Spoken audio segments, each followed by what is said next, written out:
As the crowd gathered for the coronation, the prince walked towards the throne room to be crowned king.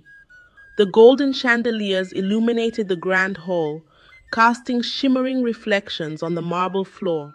The air buzzed with the murmurs of nobles and commoners alike, all eager to witness the historic moment. But the doors opened with a thunderous bang, and a voice yelled, "Stop the coronation! This is not a king. This is a woman disguised as a man. The royal family has lied to us." The prince stood frozen and shocked, her entire life crumbling in a single moment. The echoes of gasps rippled through the hall as eyes widened in disbelief. Now, everything was at risk: the throne, the kingdom, and the truth that could destroy them all. King Dyke paced the grand hall of his palace, his embroidered robe trailing behind him. The crown on his head felt heavier as the years passed without a son. He remembered what his father had told him: if the king does not produce a male heir, the king of the neighboring kingdom will take over and rule both kingdoms. "Son, you don't want to be the reason why our family lost the throne. You need to have a son." There were rumors about the queen's inability to conceive. For 10 long years, Queen Lamy had struggled with barrenness. Her pain was hidden behind a graceful smile, and the weight of securing the throne lay heavily on her shoulders.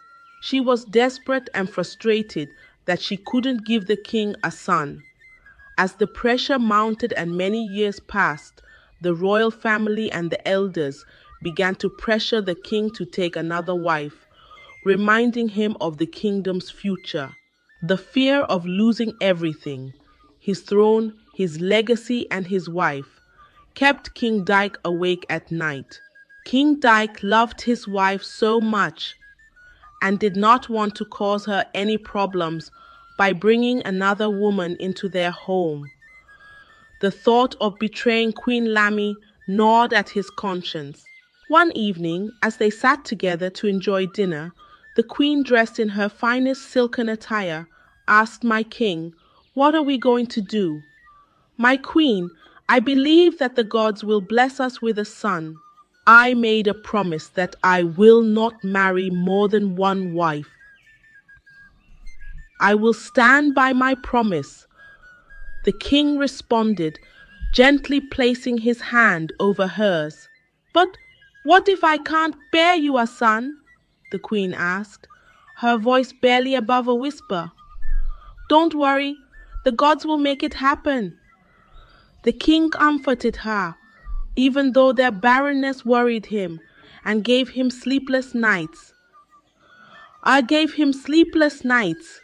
He acted strong in front of the queen, but in solitude his heart ached. 10 years later, a miracle happened. Queen Lamy became pregnant. The news spread quickly through the kingdom, and the people were overjoyed. She was a great queen who loved and cared for the people. For the first time in years, hope filled the air. The kingdom believed that their future was secure, but as the queen's belly grew, so did her fear. Deep down in her heart, she prayed so much for a boy. "I really need to have a boy. I really need to have a boy. The whole kingdom depends on me." A few months later, she went into labor. The castle's corridors were filled with servants rushing to and fro, their hushed voices betraying their excitement and anxiety. King Dyke waited anxiously outside the birthing chambers, his heart pounding in his chest. Inside, Queen Lamy held her newborn child in her arms, her heart torn between overwhelming love for her baby and gut-wrenching terror because the baby was a girl. Her mind raced. How would she tell King Dyke and the kingdom that the child they had all waited for wasn't a boy? In her panic, Queen Lamy made a desperate decision. She turned to the midwife and her most trusted maid. With tears in her eyes, she begged them, "Please, help me. Help me keep this secret." "What secret, my queen?" they asked, exchanging uncertain glances. "Please, no one must know that the baby is a girl." They were shocked at her desperate decision to deceive the king and the kingdom. But they loved her so much and wanted to protect her. "Okay, my queen," they responded hesitantly. Together, they wrapped the baby girl in fine royal cloth. When the doors of the chamber opened, the midwife announced the birth of a prince. The king and the elders were overjoyed, and they named him Prince Idris. The whole kingdom celebrated with a feast, unaware of the secret that had been sealed within the palace walls. As the years went by, the lie grew. Idris, the daughter who was supposed to be a son, was raised as a prince. Her mother, the queen, had always warned her never to tell anyone that she was a girl. She explained to her the dangers of exposing the secret, and Idris understood. As she grew into adolescence, Queen Lami carefully tied Idris's chest with bandages to conceal her growing body. The bandages were tight, uncomfortable, and painful, but Idris endured it all. As the prince grew, he learned everything a future king must know. He fought well and led with wisdom. No one suspected anything, but Queen Lami lived in constant fear. The Queen Lami lived in constant fear. The fear of people knowing her secret consumed her. Her anxiety grew with each passing year as Idris's body continued to develop. The queen had to continually find ways to hide her daughter's femininity, fearing that someone would notice the truth. Prince Idris, though she was raised as a boy, found herself drawn to feminine, girly things. She secretly wanted to wear dresses and adorn her hair with jewelry, just like the other girls, but she knew better than to risk the future of their kingdom. Her life was different. She had responsibilities as the future king. Her best friend, Prince Ez, from the neighboring kingdom, was a great companion. Together, they would escape the palace guards and run through the forests, hunting and playing. But Prince Ez always had a strange feeling about Idris. Something about Prince Idris was different, but he couldn't put his finger on it. On a warm afternoon, Idris and Prince Ez sneaked away from their guards, as they often did, to explore the dense forest beyond the palace walls. The trees, the thick, the air filled with the sounds of birds and the rustle of leaves. It was their favorite place, a refuge from the pressures of royal life. As they went deeper into the woods, playing in the river and climbing trees, without warning, a dangerous snake struck, sinking its fangs deep into Prince Idris's shoulder. The pain was instant and fierce. Prince Idris screamed and collapsed, her body trembling from the poison spreading through her veins. Prince Ez ran towards his friend. He had been trained towards his friend. He had been trained to handle such emergencies, but had never been in a situation like this. He knew Prince Idris didn't have much time. Without thinking, he began to undress Prince Idris so he could get to the wound. But as he pulled the shirt off, his world stopped. There, beneath Prince Idris's shirt, were bandages tightly wrapped around her chest, hiding her breasts. Idris wasn't the boy Prince Ez thought he knew. But there was no time to dwell on the revelation. Prince Idris was still in danger. Quickly, Ez applied the anti-venom herbs to the bite, his hands shaking slightly as he worked. The pungent scent of crushed leaves filled the air as he wrapped her arm to stop the poison from spreading, and put her shirt back on. Idris's breathing slowed as she drifted in and out of consciousness, her body trembling from the venom's lingering effect. When she finally woke up, weak and confused, she asked, "Did you see anything unusual?" "No, I just moved your sleeve and wrapped your shoulder." "Nothing unusual happened," Prince Ezra responded, trying to compose himself, though his mind raced with turmoil. But deep inside, Prince Ace knew their lives would never be the same again. His fingers clenched into fists at his sides as he struggled to process what he had just uncovered.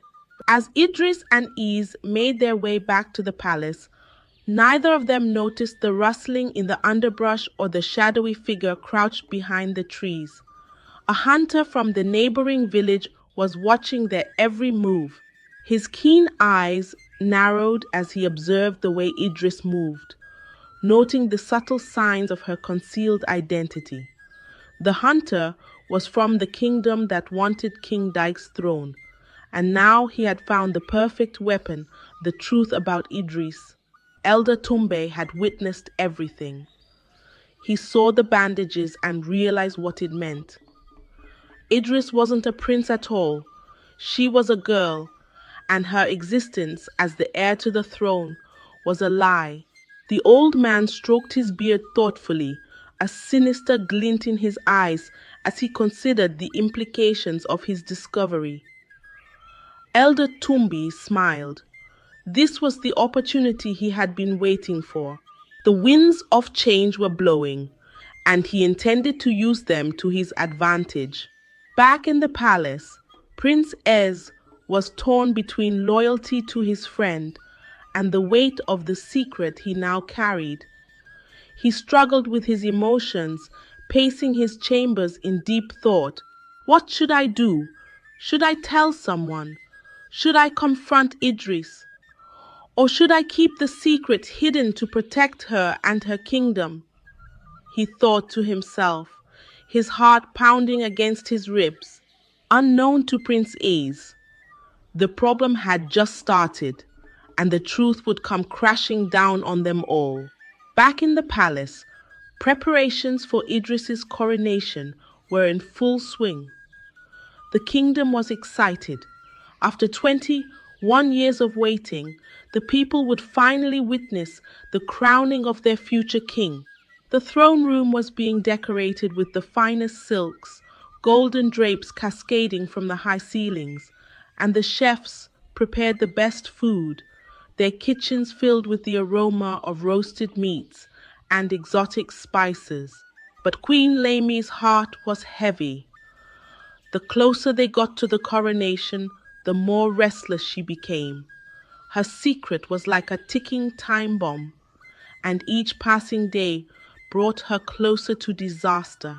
She barely slept, her nights haunted by the weight of her deception. Idris, on the other hand, was filled with mixed emotions. She was raised as a prince, but she knew she was a girl. The weight of the kingdom's expectations pressed down on her like an iron chain. Every time she looked in the mirror, she saw not a future king, but a girl burdened by a lie. Prince Ace had been distant since the snakebite incident, and Idris couldn't understand why. She feared that something had changed between them. His usual warmth was now replaced by unreadable expressions, his laughter now scarce. Meanwhile, Elder Tumba, the man from the rival kingdom, informed his king of what he had seen.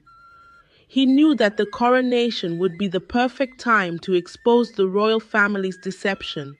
The eyes of the entire kingdom would be on Idris, and when the truth came out, the kingdom would be thrown into chaos. His kingdom would finally have the chance to claim the throne. The morning of the coronation arrived, and the kingdom was filled with joy and celebration. People gathered in the hall, dressed in vibrant colors, eagerly awaiting the moment when Prince Idris would be crowned. The air hummed with anticipation, and the sound of trumpets filled the palace grounds.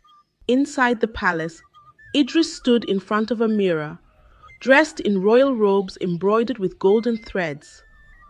The weight of the crown would soon rest on her head, and the future of the kingdom would be in her hands. But as she stared at her reflection, she couldn't shake the feeling that she was living someone else's life. The bandages wrapped tightly around her chest reminded her her life was a lie. Just as the royal coronation began, the doors to the throne room burst open. The king of the rival kingdom stormed in with his elders, his face twisted with anger and determination. His golden cape billowed behind him as he marched forward. "Stop the coronation!" he screamed, his voice echoing through the hall. The entire room fell silent, and all eyes turned to him. "I have proof that the royal family has lied to us all," Elder Tumbe shouted. "Prince Idris is no prince at all. She is a girl, unfit to rule this kingdom." Gasps filled the room, and whispers of disbelief spread like wildfire. The nobles exchanged bewildered glances, their eyes darting between Idris and the accuser. King Dyke, seated on his throne, stood up in shock, his grip tightening on the armrest. "How dare you make such an accusation?" he demanded, his voice shaking with anger. But Tambe was prepared. "I have seen the truth with my own eyes," he said. "I know that the child you raised as your son is, in fact, a daughter. If you do not believe me, let the elders examine the prince in private. They will see that I speak the truth." There was chaos. The king and queen fought desperately to deny the accusation, but the whispers of doubt grew louder. The elders, now suspicious, agreed to Tum's demand. They would examine Idris in private to determine the truth. The queen's heart sank. She knew the end had come. In the privacy of Idris's chambers, the elders gathered. The dim candlelight flickered against the stone walls, casting eerie shadows. The room was tense, the silence thick with anticipation. Idris stood before them, her heart pounding in her chest like a war drum.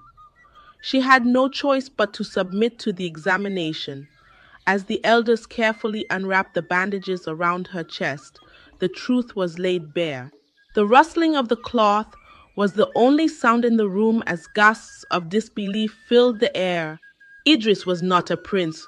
She was a girl. "How dare you do this to our kingdom?" The elders screamed, their faces twisted in fury. For 21 years, the kingdom had been living a lie. The royal family had deceived everyone.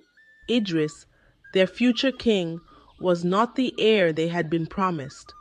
The news spread through the palace like wildfire, igniting fear and anger. Servants whispered in hushed tones. Noblemen clutched their chests in shock, and soon the entire kingdom knew the truth. The people were furious. They had been betrayed by the very family they had trusted to lead them. King Dyke and Queen Lamy were devastated. Their dreams, their future, and their legacy were all destroyed in an instant. The throne was no longer theirs to claim. As punishment for their deception, the elders decreed that Queen Lamy and Idris be banished from the kingdom. The queen was stripped of her titles and forced to leave. Their once glorious lives were reduced to nothing. The echoes of their footsteps lingered as they walked away from the palace, their heads bowed in disgrace. In the midst of the chaos, a woman named Heir appeared at the palace gates. She carried a secret that would change everything. Clutching the hem of her modest gown, she stepped forward, her expression solemn, yet determined. Years ago, before King Dyke married Queen Lamy, he had a secret affair with Heir, who was a palace maid. From that affair, Ah became pregnant. King Dyke, fearing scandal, sent her away and provided for her while she was pregnant. But King Dyke did not know that Aya had given birth to a son. Now, with the kingdom in trouble and the throne empty, knew it was time to reveal the truth. She gathered her courage and brought Atim to the palace. The young man stood tall beside his mother, his sharp eyes scanning the great hall with a mix of awe and apprehension. They brought her before the king. "Dyke, here is your son, my king," she said, her voice steady but filled with emotion. King Dyke, still trying to recover from the events that had destroyed his family, was stunned. His hands trembled as he took a step forward. Could it be true? Could this commoner, raised in secret, truly be his son? The royal advisors and elders were skeptical, but they agreed to investigate. After a thorough examination and questioning, the truth was undeniable. Atim was indeed the king's legitimate son. The kingdom had a male heir after all, and the throne was about to be saved. The people rejoiced, their fears of being conquered by a rival king put to rest. The coronation that was meant for Idris now belonged to Atim. The golden crown, once destined for another, was placed upon his head. Atim was crowned as the rightful king, and everyone in the village was relieved. They had feared that the wicked king would take over the kingdom. King Atim decided to pardon Idris and Queen Lami. Despite the lies that had been told, he believed that they deserved forgiveness. His heart, unlike his father's, was filled with compassion. Atim invited Idris and Queen Lami back to the palace. Idris had allowed her hair to grow, and she wore the beautiful dress she had always wanted. She was a vision of elegance and grace. She was a very beautiful princess. King Atim restored their titles, and once again they became part of the royal family. The people, though initially hesitant, welcomed them back with open arms. Prince Ace, who had kept Idris's secret for so long, finally found the courage to confront his friend. He met Idris in their usual place, the hidden garden where they had spent countless childhood hours. "I knew you were a girl when I helped you with the snake bite," Prince Easy confessed, his voice gentle yet firm. Idris was shocked. Her heart pounded as she searched his face for answers. "Why didn't you say something, my prince?" she asked, her voice barely above a whisper. "I wanted to keep your secret, and I am sorry that the hunter found out," he replied, regret flickering in his eyes.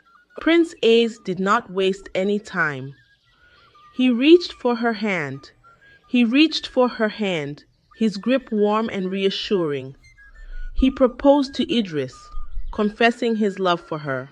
Idris, who had always cherished their friendship, felt tears prick her eyes. She accepted his proposal, and the two were married in a grand ceremony that united not just them, but two kingdoms as well. Idris became the queen of the neighboring kingdom, and the grand ceremony brought the two kingdoms together in celebration. This story teaches us a powerful lesson about truth, deception, and destiny. No matter how well a lie is hidden, the truth always finds a way to come to light. It reminds us that honesty and integrity are the true pillars of leadership, and that even in the face of betrayal, forgiveness and unity can build a stronger future. Thank you for watching my channel. Don't forget to check out more fascinating and exciting videos. There's so much more to explore. Her father would die if she failed to figure out how to pacify her spirit husband. Once upon a time, In a village far south lived a young woman named Lyanna. Lyanna was the only daughter of a very notable king.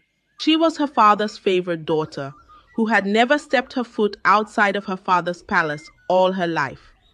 Lyanna had been prohibited from leaving the palace, as her father warned her sternly never to leave to avoid a great calamity from befalling her. The young woman never understood why she was confined to the four walls of the palace, as her father only told her that their tradition forbids her from leaving the palace. He also made it clear that if Lyanna ever left the palace, she would bear the consequences of her actions. She would bear the consequences of her actions. All her life, Lyanna wondered how her village looked, as all she had grown up to see were the palace grounds. The palace itself was an architectural marvel, adorned with intricate carvings of ancient deities and vibrant murals depicting the history of their ancestors. One day, Lyanna overheard some palace maidens talking about the upcoming village festival, which was a few days away. She wondered what it would feel like to be present at the festival, and the thought of this beclouded her thinking. Lyanna then decided to go against her father's wishes by attending the festival in a bid to satisfy her curiosity. Lyanna dressed like a palace maiden to disguise herself as she snuck out of the palace grounds unnoticed. She trailed the other maidens, who were all heading to the festival ground, as her heart raced in excitement. They arrived at the festival ground, and Lyanna was confronted by a multitude of people who were merrying and dancing under a canopy of brightly colored flags. The air was filled with the aroma of roasted yams and spiced meats from the food stalls that lined the festival square. This filled her with so much joy as she joined in the jubilation. Lyanna was finally happy to be free, as all her life she had never witnessed freedom of this magnitude. She danced to her heart's content and bumped into a very handsome man who smiled and asked if she was new to the village, as he had never seen her before. Lyanna smiled and was about to reply to the handsome man, when suddenly the man held his throat as though he was about to choke. The young man then fell to the ground, and when the villagers ran to check on him, they confirmed that he was dead. Lyanna, on seeing what had happened, rushed back to the palace before anyone would notice that she was away. By morning, the news of the young man's mysterious death spread around the village, reaching the ears of the king, who wondered what could have killed the vibrant young man. Word then began to circulate that the young man died at the hands of a witch who dressed like a palace maiden. They had seen him talking to a strange girl when he collapsed, and everyone pointed to the palace for answers. The king and his cabinet all wondered who this palace maiden was, and called an emergency meeting of the maidens in the palace to ascertain who the culprit was. After hours of interrogation, none of the maidens owned up to what had happened, and the king, in anger, proclaimed that all the maidens be sent into the forest of the ancestors. This was a way to ascertain who the liar was. In their village, when a person commits a heinous crime and they deny ever committing such a crime, they are sent into the forest of the ancestors. If, after a few days, they return alive, then it will be evident that they were telling the truth all along. But if they never return, then it will be clear to everyone in the village that they were lying. The forest of the ancestors was an eerie, ancient woodland filled with towering trees and whispers of unseen spirits. Lyanna overheard her father's decision to send the palace maidens into the forest of the ancestors. She was too scared to own up to what she did, so she kept quiet and did nothing. The maidens were then sent into the forest of the ancestors, and after a few days, they all returned unharmed. Lyanna, unsure of what would happen to her if her father realized that she was the maiden he was looking for, locked herself up in her room and never came out. A few days passed, and a palace maiden came in to inform Lyanna that her father had requested her presence. Lyanna's heart raced as she walked gently to her father's throne room. When she arrived in her father's presence, she met her father, the king, who asked how she was doing following all the recent happenings in their kingdom. Her father then went on to reveal that her freedom was so close. He told her that the time had come for her to choose her groom, as only then would she be free to leave the palace. Lyanna was extremely happy to hear this. Her father then went on to inform her that within the coming days she would be presented with a choice of eligible bachelors who would all be interested in being her groom. She would then have to choose amongst the men the one that she would spend the rest of her life with. Lyanna was overjoyed to hear this from her father. She returned to her room happy as she fantasized about what her life would be like, free and able to leave the palace without any restrictions. As the days went by, all the eligible bachelors of the village came forward to declare their interest in marrying Lyanna. They all could not wait to finally see what she looked like, as she had been an illusion to them all their lives. The day of the unveiling arrived, and Lyanna was dressed in a very beautiful dress. The dress was adorned with golden embroidery and delicate beads that glistened in the sunlight, making her appear almost ethereal. She looked so beautiful and could not wait to see the men that wanted her for a wife. She waited in her chamber patiently till her father called out for her at the banqueting hall. Lyanna walked gracefully into the hall, and when the young men set their eyes on her, they all fell to the ground and fell into a very deep sleep.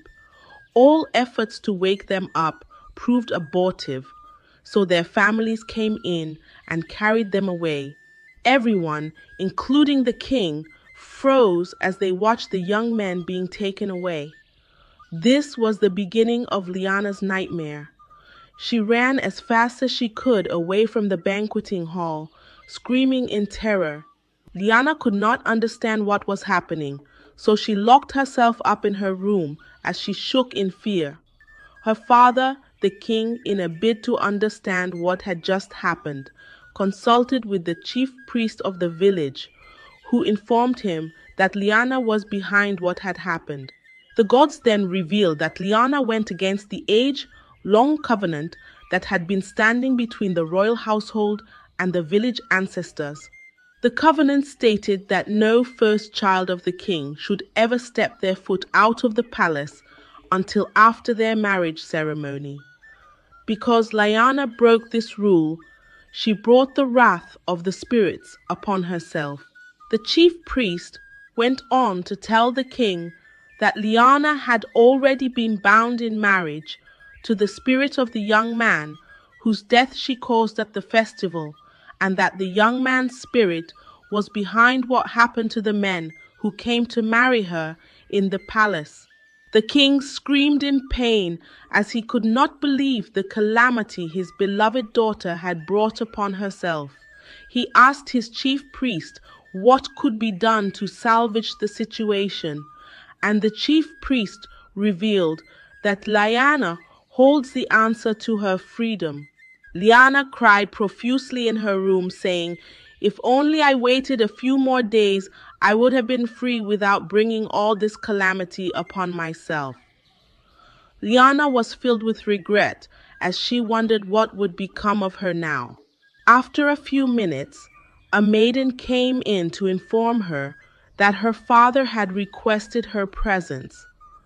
Lyanna, filled with fear, walked gently to her father's throne room.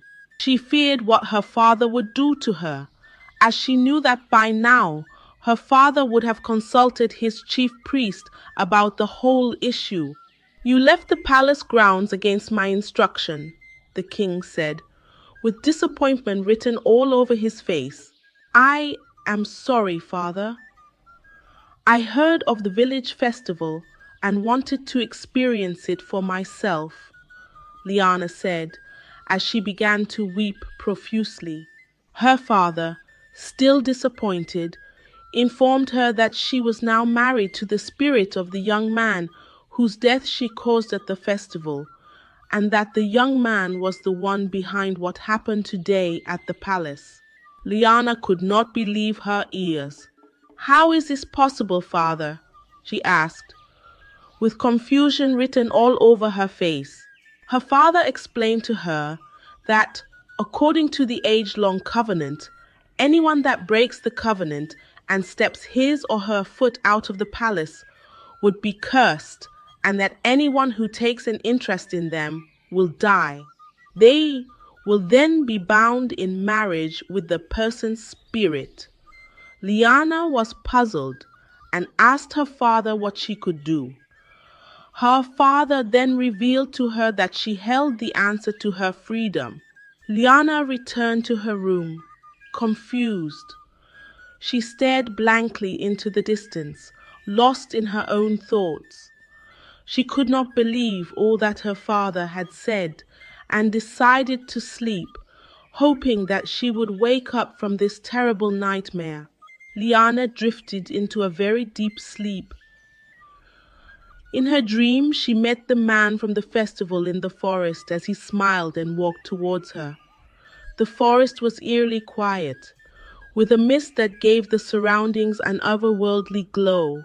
Lyanna found herself so agitated in the dream as she rebuked the man, asking him to leave her alone, as he had ruined her entire life. This infuriated the young man, who stormed out on her angrily, causing Lyanna to wake up from her dream.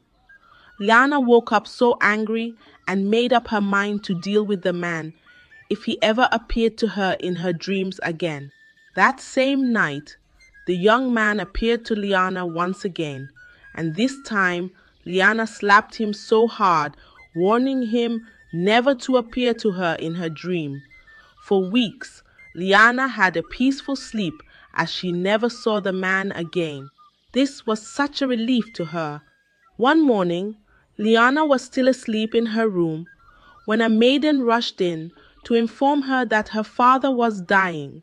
Lyanna ran as fast as she could, and when she arrived at her father's chamber, she met the chief priest, who told her that her father would die if she failed to figure out how to pacify her spirit husband. Lyanna was shocked to hear this and pleaded with the chief priest to help her, as she did not want her father to die. The chief priest then told her to go make peace with her spirit husband, because if she failed to do so, her dear father, the king, would die. Lyanna returned to her room, panicking as she began to plead with the spirit not to kill her father. She spent hours pleading with the spirit to show himself in her dream, but every time she went to bed, the spirit never appeared. For several days, Lyanna pleaded with the spirit, but still, it never graced her with its presence. The king's condition was worsening, and Lyanna could not stand to see her father suffer any longer. She decided to end it all, believing that doing so would put an end to the calamity that had befallen her dear family. Lyanna sat on the floor as she asked the spirit one more time for forgiveness, saying that she had been left with no other option than to end it all, since the spirit had decided not to forgive her. The room was dimly lit by a single candle, casting flickering shadows on the walls as she wept. Immediately, Lyanna fell into a very deep sleep and saw the young man's spirit in the forest. The spirit told her never to kill herself, saying, "He who is dead wishes to be alive, and you should never take that which you cannot give." This brought Lyanna to tears as she apologized to the spirit from her heart, asking him to forgive her for what she did unknowingly. Lyanna also pleaded with the spirit to release her from the bond of marriage and spare the life of her dear father, as well as the young men who were still sleeping in their various homes. The spirit, sensing that Lyanna was genuinely sorry, forgave her and granted all her wishes. Lyanna was so grateful to the spirit as she thanked him for his forgiveness. She woke up so happy and rushed off to her father's chamber to notify him of what had just happened. To her greatest surprise, when Lyanna approached her father's chamber, she noticed that her father was no longer sick. Joy filled her heart as the dark days were finally over. That was how Lyanna regained her freedom and was no longer tied in marriage with the spirit. She lived the remainder of her life happily as she finally got married to a prince from a faraway village. The story of Lyanna teaches us a profound lesson about the importance of patience and the consequences of our actions. It reminds us that hasty decisions driven by curiosity or impatience can lead to unintended and sometimes dire consequences. Patience is a virtue that can help us avoid great disasters and make thoughtful choices that positively impact our lives. As the saying goes, one moment of patience may prevent a great disaster, while one moment of impatience may ruin a life forever. Thank you for watching my channel. Don't forget to like, comment, and subscribe. Stay tuned for more interesting and captivating videos. See you in the next story. Bye. Mr. Richard Coleman was a man who appeared to have everything in this world: a booming business empire, a luxurious lifestyle, and respect from his peers. At 45 years old, he stood as one of the wealthiest men in the country, managing an empire so vast that his name was synonymous with success. Yet, behind his charming smile and tailored suits, Richard's life was hollow. He was often alone, surrounded by riches yet starved of genuine companionship. His personal life was an endless cycle of fleeting relationships, with no one to come home to after a long day at work. He would often ask himself, in the privacy of his thoughts, is this all there is to life? Richard was a complex man, a brilliant leader, but flawed in his personal dealings. He had three close friends: Michael, his longtime personal doctor, who often doubled as his confidant; Thomas, his loyal driver of over a decade; and Samuel, his co-worker and someone he trusted with difficult decisions at the company. The four had an unbreakable bond between them, frequently gathering at their favorite hotel in the heart of the city to enjoy lively banter and unwind from life's stresses. It was a Friday evening, and the four friends sat at their usual table in the grand dining hall of the hotel. The atmosphere was relaxed, filled with the murmur of conversations and the soft clinking of cutlery. Chandeliers overhead cast a warm glow, reflecting off the polished wooden tables and the sparkling crystal glasses. Richard sipped his wine, his eyes scanning the room lazily. Michael, ever observant, leaned back in his chair and smirked. "Richard, I think it's time we address the elephant in the room," Michael said, setting down his glass of whiskey. "What elephant?" Richard replied, raising an eyebrow. Thomas chuckled. "Come on, boss. You're 45 years old and you're still living like a bachelor. You switch women like you change cars." Richard grinned but said nothing. Samuel joined in, nudging Richard playfully. "We all know you're a master businessman, Richard, but what's the point of having all this money if you've got no one to share it with? Have you thought about settling down? Richard rolled his eyes. Oh, not this again. Why does everyone keep pushing this marriage agenda on me? Because Thomas said, leaning forward, you're not getting any younger. Look at yourself, boss.